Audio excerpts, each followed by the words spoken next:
సాయి చరితను పారాయణగా చేయగరండి మనసారా.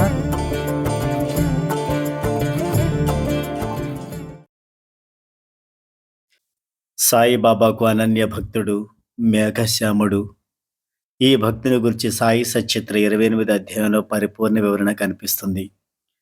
సాయి భక్త దాసగఢ మహారాజ్ తన భక్త సారామృతం అనే గ్రంథంలో మేఘుడు గురించి ఎంతగానో జరిగింది జరిగినట్లుగా అందముగా వర్ణించారు. తల అంతా జటాజూటంతో దృఢమైన శరీరంతో ఉండే అతని వాక్కులో తనకు ఇష్టమైన హరహర శివ అన్న శివనామమే అహోరాత్రులు నడుస్తూ ఉండేది. పాలభాగంపై అడ్డుగా విభూతి రేకులు దిద్దుకొని తెల్లని చందనం పెట్టుకునేవాడు.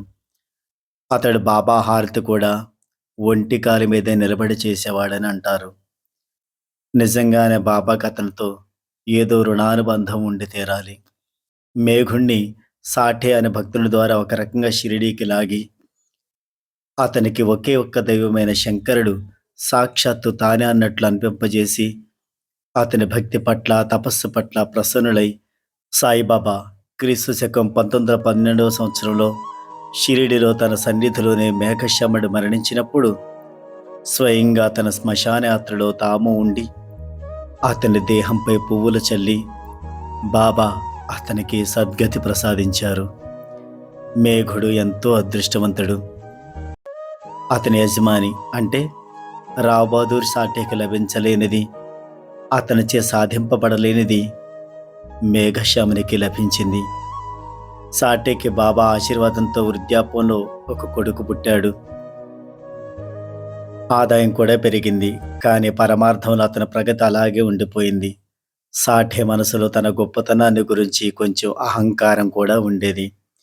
అతనికి షిరిడిలోని గ్రామస్తులతో అలాగే బొంబాయి నుండి వచ్చిన చిందోర్కర్, దీక్షిత్ లాంటి సుశిక్షితులైన గొప్ప భక్తులతో సరిపడేది కాదు.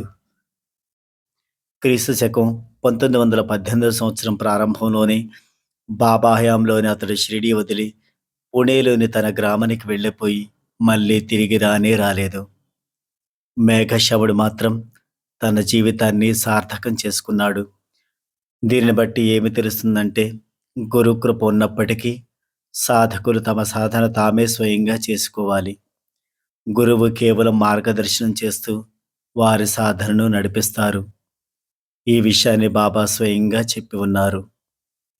ఈరోజు మేఘశ్యాముడు ద్వారా, సాఠే ద్వారా మనకు బాబా వారు ఎన్నో విషయాలు తెలియజేశారు. జై సాయిరామ్.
우측에 하는 거 그거